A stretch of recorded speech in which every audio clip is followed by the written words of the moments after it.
Hello बच्चों। तो देखिए एक्सरसाइज 1.1 कंप्लीट हो चुकी है और आज हम उससे आगे उदाहरण पढ़ेंगे और फिर नेक्स्ट डे एक्सरसाइज 1.2 को करेंगे। ठीक है। तो पहले देखना कुछ कॉन्सेप्ट और आएंगे नए और कुछ और अच्छे समुच्चय के बारे में सीखोगे, यानी सेट्स के बारे में। तो अभी तक हम लोग सिर्फ इतना जान चुके हैं कि जो समुच्चय होता है वह क्या होता है, यह पढ़ा है हमने। इसको दिखाने की दो तरीके पढ़े हैं, एक रोस्टर विधि और एक आपका समुच्चय निर्माण विधि। ठीक है। और उसके बाद हम लोगों ने कुछ और चीज़ें भी इसमें सीखी थी।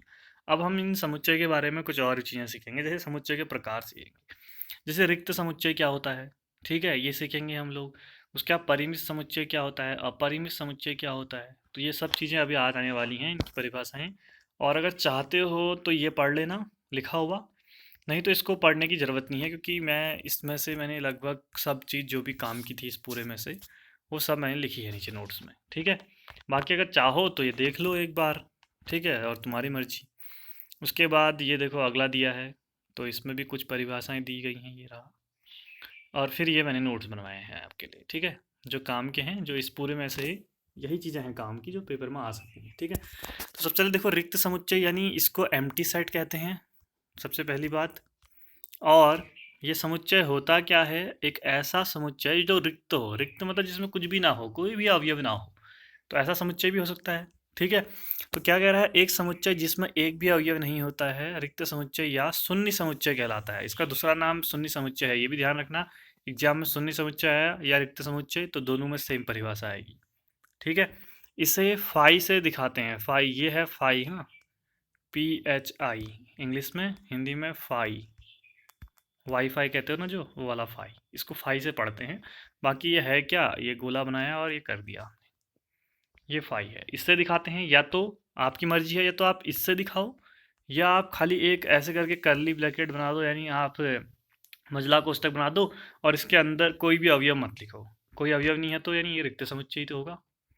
ठीक है, ये तो नॉर्मल है। ये एक नया सिंबल दे दिया है फाई जो है, इससे दिखाते हैं कहीं पर भी अगर कोई ऐसा समुच्चय मिल जाए तो। चलिए देखिए उदाहरण दिखाता हूँ फिर मैं कैसे होता है। जैसे एक समुच्चय ए दिया है जिसके अंदर कह रहा है एक्स, और एक्स के बारे में बताया है कि एक्स जो है वो वर्तमान में कक्षा 10 और कक्षा 11 दोनों में अध्ययनरत विद्यार्थी है। अब मुझे ज़रा बताना, क्या कोई एक विद्यार्थी एक्स कक्षा 10 और 11 में भी वर्तमान में एक ही क्लास में हो सकता है क्या? मतलब एक ही विद्यार्थी दोनों क्लास में हो सकता है क्या? तो ऐसा पॉसिबल नहीं है। वो 10 में भी पढ़े और 11 में भी, वो भी वर्तमान में कह रहा है, नहीं अभी के समय में, ऐसा हो नहीं सकता। तो इसका मतलब कोई भी ऐसा विद्यार्थी नहीं है, यानी इसमें कोई भी अंदर कोई भी विद्यार्थी नहीं आएगा। तो इसको हम लोग चाहें तो ऐसे लिख सकते हैं, या इसको फाइव से दिखाओ। समझ गए ना? तो इस तरह के उदाहरण होंगे इसके अंदर जिनमें कोई भी उत्तर ना आता हो, तो उसमें कुछ तो दिखाना पड़ेगा ना अंदर। तो ऐसे फाइव या इससे दिखाओगे, जीरो से नहीं दिखाओगे, ध्यान देना, जीरो से नहीं दिखाओगे। रिक्त समुच्चय को हमेशा इन्हीं दो से दिखाते हैं, जीरो से नहीं दिखाते हैं। समझ गए ना? आसान है मेरे ख्याल से। अगला परिमित समुच्चय या फाइनाइट सेट। सेट, हाँ, ये एस नहीं है, फाइनाइट सेट यानी एक ऐसा समुच्चय जो परिमित हो, जिसमें अवयव जो है ना वो परिमित यानी निश्चित हो, गिने चुने हो, जिनको गिन सकते हो, वो होता है परिमित समुच्चय। या तो एक भी ना हो, जीरो हो, यानी एक भी रिक्त समुच्चय हो, या तो रिक्त को भी कहेंगे परिमित, हाँ, क्योंकि रिक्त जीरो को भी आप गिन सकते हो, एक को भी गिन सकते हो, दो को भी, तीन को भी, चार को भी। अब अनंत को नहीं गिन सकते, मान लो कि आपको पता ही नहीं है कितने अवयव हैं इसके अंदर, तो उसको नहीं गिन सकते। यदि किसी समुच्चय, एक समुच्चय यानी या तो रिक्त हो या उसके अवयवों की संख्या निश्चित हो, उनको हम निश्चित हो मतलब गिन सकते हैं, परिमित समुच्चय कहलाता है। आसान है। इंपॉर्टेंट इसलिए है क्योंकि यहाँ रिक्त वाले में भी कभी एग्जाम में आ सकता है कि रिक्त समुच्चय परिमित समुच्चय होता है या अपरिमित, तो आप कहोगे परिमित होता है रिक्त वाला। और जिसके अवयव आपकी संख्या निश्चित होती है वह भी परिमित होता है। समझ गए ना? चलिए अब आगे देखते हैं उदाहरण। ए बराबर एक आपको समुच्चय दिया है कि सप्ताह के दिनों का समुच्चय है। तो क्या सप्ताह के दिनों के दिनों को गिन सकते हो? बिल्कुल। आप ए बराबर सोमवार, मंगल, बुध, बृहस्पति, शुक्र, शनि, रवि, 7 के 7 दिन होते हैं ना, तो आप गिन सकते हो कि इसके अंदर 7 अवयव हैं। तो यानी ये क्या है, एक निश्चित समुच्चय है, मतलब परिमित समुच्चय है, यानी फाइनाइट सेट है। और एक चीज़ और है, इसके अंदर किसी समुच्चय के अंदर कितने अवयव हैं? इसके अंदर 7 अवयव हैं। इसको कैसे दिखाते हैं? एन ए से दिखाते हैं, यानी एन मतलब संख्या उसकी, ए के अंदर कितनी संख्याएं हैं अवयवों की, उससे दिखाते हैं। और ये 7 हैं तो आप 7 लिख दोगे। यहाँ पर अगर बी होता और एन बी दिखाते तो एन बी में फिर जितने होते उतने लिखते। तो ये भी एक सीख लो, आगे काम आएगा। ठीक है, आगे बढ़ते हैं। अपरिमित समुच्चय। अपरिमित में क्या होगा भी, जिसमें आप गिन ना सको, इनफाइनाइट सेट्स जिसमें अवयवों की संख्या अनिश्चित हो। तो एक समुच्चय जिसके अवयवों की संख्या अनिश्चित हो अपरिमित समुच्चय कहलाता है। तो आसान है। तो आप क्या लिखोगे, मान लो एक उदाहरण दिया है, n बराबर प्राकृत संख्याओं का समुच्चय। जितने भी ये प्राकृत पूर्ण संख्या है, पूर्णांकों का, ये सब के सब क्या होते हैं, अपरिमित होते हैं। क्योंकि इनमें हमको पता नहीं होता कितने अवयव हैं, ये 1 2 3 4 चलते रहते हैं आगे तक। तो इसमें देखो जैसे कि 1 2 3 लिखा है, फिर आगे वो बहुत सारे 4 5 100 200 5000 1 लाख, जहाँ तक आप गिन सकते हो सारी संख्याएं आएंगी इसके अंदर। तो इसमें संख्याओं की संख्याएं जो हैं वो अनिश्चित हैं। ठीक है, कितनी संख्याएं आएंगी हमें पता नहीं है। तो इसका मतलब ये क्या है, एक अपरिमित समुच्चय कहलाएगा। ठीक है, और आप इसके अंदर अवयव कितने हैं तो n ऑफ n से दिखाओगे कितने हैं, या तो अनंत कह दो या इन्फिनिटिव लिख दो। इसका मतलब अनंत हमें पता नहीं है कितने हैं, इन्फिनिटी का मतलब। ठीक है, आसान था। बाकी और पढ़ना चाहो तो ये देख लो। एक आपको ये करना है इसमें से, पहले एक ये उदाहरण अच्छा है, इसके बाद जो किताब से करना है यहाँ से करोगे। ठीक है, कहाँ से, ये रहा उदाहरण से कह रहा है, बताइए कि निम्नलिखित समुच्चयों में से कौन परिमित है और कौन अपरिमित है। ये कॉपी में करना है, ठीक है, खुद करना है, मैं बस यहाँ बता रहा हूँ। तो पहला देखो, x such that x belongs to n और x minus 1 x minus 2 equal to 0। तो इसमें आप जब इसको हल करोगे तो क्या आएगा, x बराबर 1 आएगा, एक बार x माइनस 1 को 0 रखोगे, एक बार x माइनस 2 को 0 रखोगे, और एक बार x बराबर 2 आएगा। यानी इसके अंदर जो अवयव आएंगे 1, 2 आएंगे। इसके अंदर लिखना है, हाँ, फर्स्ट वाले के अंदर। तो फिर नीचे क्या है बताओ, इसमें संख्याएं कितनी हैं, 2 हैं, गिन सकते हैं ना हम लोग। तो ये परिमित समुच्चय है, इसके नीचे परिमित समुच्चय लिख दोगे पहले वाले के अंदर। समझ गए ना। अब करना है, यहाँ कुछ लिखना है, अभी मैं यहाँ पे कर नहीं रहा हूँ। दूसरा वाला, ये जब करोगे तो इसमें x² बराबर 4 है, और जो x है कह रहा है वो क्या है, आपका प्राकृत संख्या है, n, x belongs to n बोला है ना इसने, यानी प्राकृत संख्या 1 2 3 4 5 ये। तो इसको जब हल करोगे तो x बराबर क्या आएगा, एक तो +2 आएगा और एक बार -2 आएगा। लेकिन आपको पता है इसके अंदर प्राकृत संख्या आएगी, ये प्राकृत नहीं है। तो इतना लिखने के बाद आप क्या लिखोगे कि इसके अंदर सिर्फ 2 आएगा, एक ही एक, और ये एक संख्या गिन सकते हैं, तो इसमें भी परिमित समुच्चय। ये करना भी है, हाँ, हो गया। तीसरा, x, यहाँ पर भी x जो है प्राकृत संख्या है, और यहाँ पर 2x माइनस 1 बराबर 0 है। तो 2x बराबर क्या होगा 1, और x बराबर क्या आ जाएगा 1/2। अब 1/2 क्या प्राकृत संख्या है, नहीं है।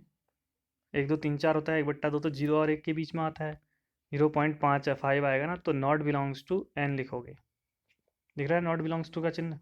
और फिर आप लिखोगे कि ये तीसरे वाले में इसको सिर्फ इतना लिख दोगे, या इसको 5 लिख दोगे। इसके अंदर 5 लिखना है तो ऐसे या ऐसे, आपकी मर्जी है, ये लिख देना चलो। और फिर लिख दोगे अपरिमित समुच्चय। ये अपरिमित है क्योंकि इसके अंदर कोई भी संख्या नहीं आ रही, नहीं अपरिमित नहीं, परिमित, सॉरी, इसमें भी आएगा परिमित, क्योंकि ये भी रिक्त समुच्चय है। रिक्त समुच्चय किसमें आता है, परिमित में, तो ये भी परिमित होगा, ये लिखना है। ठीक है, चौथा की ओर चलते हैं। x यहाँ पर भी n है, वास्तविक प्राकृत संख्या है, और x एक अभाज्य संख्या है। तो अभाज्य संख्याएं कौन कौन सी होती हैं आप जानते हो, कल पढ़ाया था, प्राइम नंबर्स। ऐसी संख्याएं जिनमें खुद से और एक से ही भाग जाता है। तो पहली अभाज्य संख्या 2 होती है, फिर 3, फिर 5, फिर 7, फिर 11, फिर डॉट डॉट चलता रहेगा, ये हमें पता नहीं है कहाँ तक जाएगा। एक तो ऐसे लिखोगे इसमें, फिर लिखोगे कि ये संख्या है तो आप गिन नहीं सकते ना, तो नीचे अपरिमित समुच्चय, इतना लिखना है इसमें।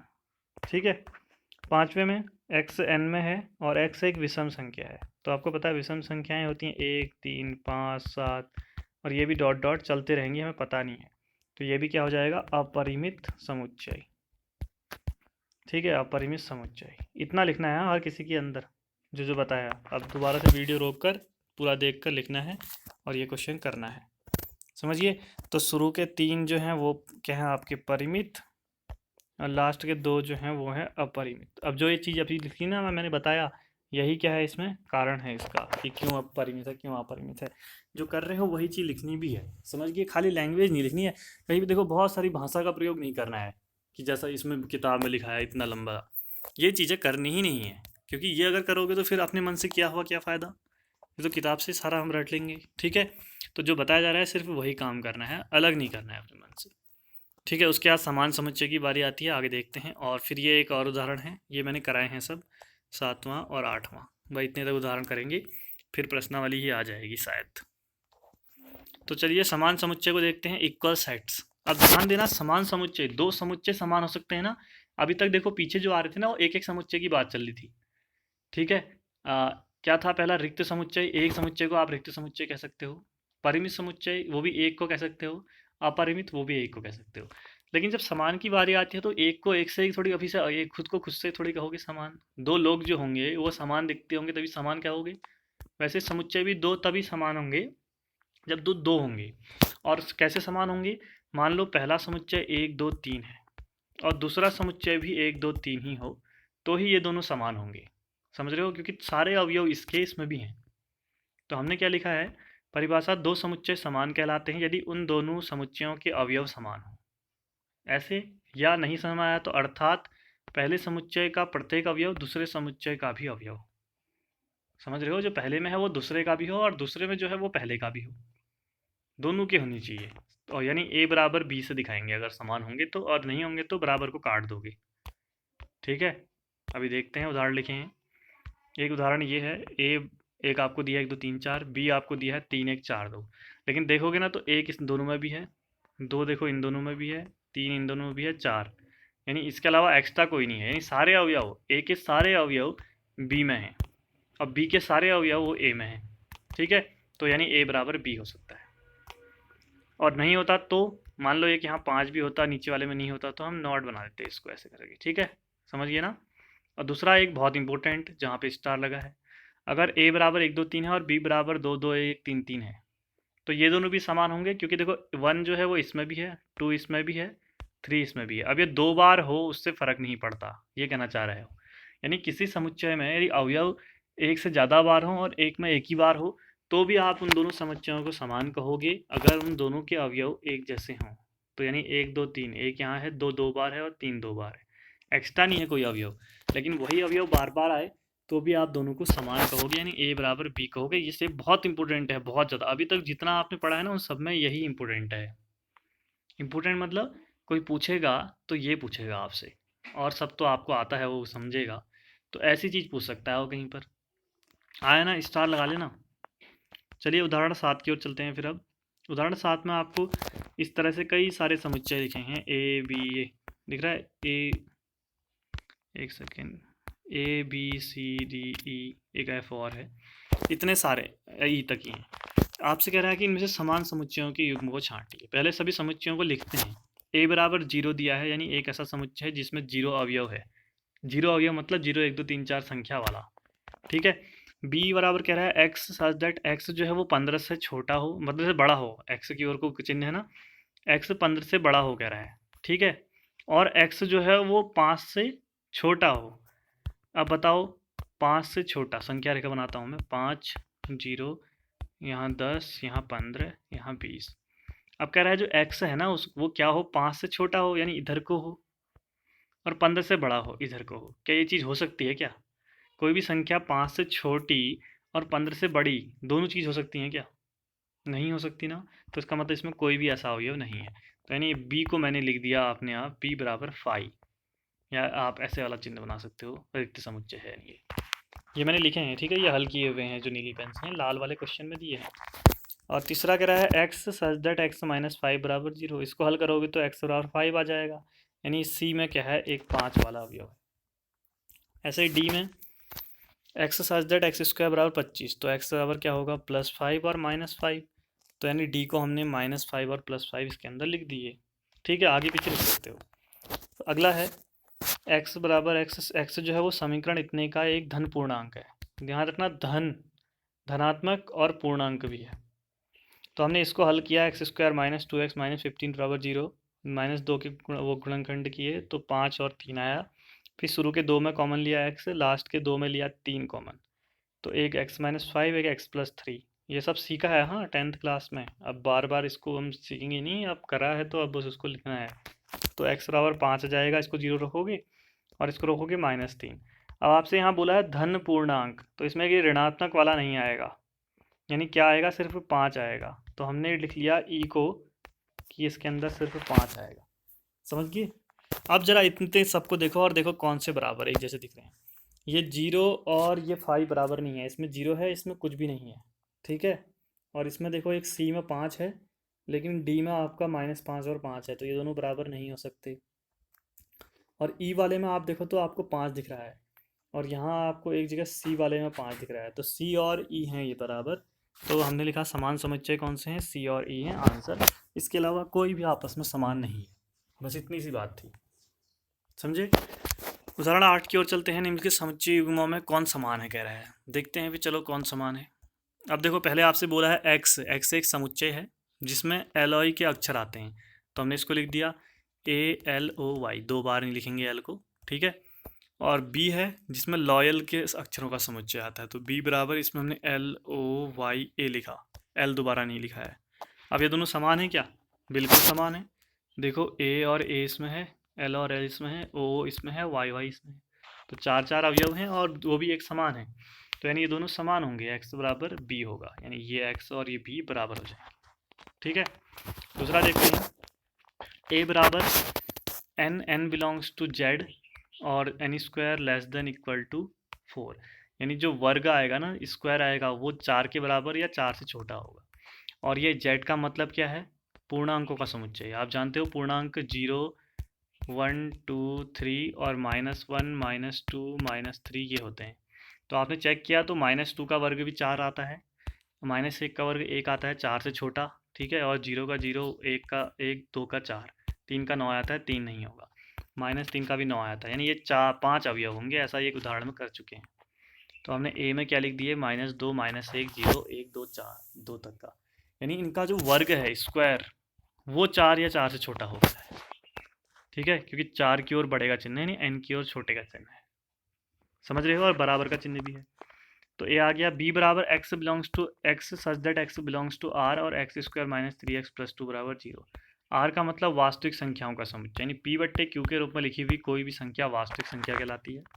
तो इसको हल करते हैं हम, एक्स स्क्वायर -3x + 2 को -3x के -2x और -x गुणनखंड, शुरू के 2 में x कॉमन लिया, लास्ट के 2 में -1 लिया, और एक बॉक्स में x -1, एक में x -2 आया, इससे 1 आ जाएगा, इससे 2 आ जाएगा। तो बी में क्या है, 1 और 2 ये दोनों अवयव होंगे। और ए में क्या था, ये 5 अवयव थे, क्या दोनों समान हैं? बिल्कुल नहीं है, क्योंकि इसमें तो ज़्यादा अवयव हैं और अलग हैं, तो ए और बी इक्वल नहीं होंगे, तो नॉट इक्वल टू का चिन्ह ऐसे बनेगा, ठीक है, बराबर नहीं है का चिन्ह। और ये हमारा आंसर इसका। तो बस अभी इतने तक ही है, और कल हम करेंगे अगली वीडियो में एक्सरसाइज स्टार्ट करेंगे, ठीक है, और एक्सरसाइज ख़त्म कर देंगे। 6-7 क्वेश्चन होंगे या जितने भी होंगे वो सब एक ही वीडियो में कर देंगे। तो ठीक है, फिर ये सब करना और जो समझ में ना आए वो बताना, और वीडियो अगर ना चले तो बताना ज़रूर। चलिए मिलते हैं फिर अगली वीडियो में, तब तक के लिए बाय बाय।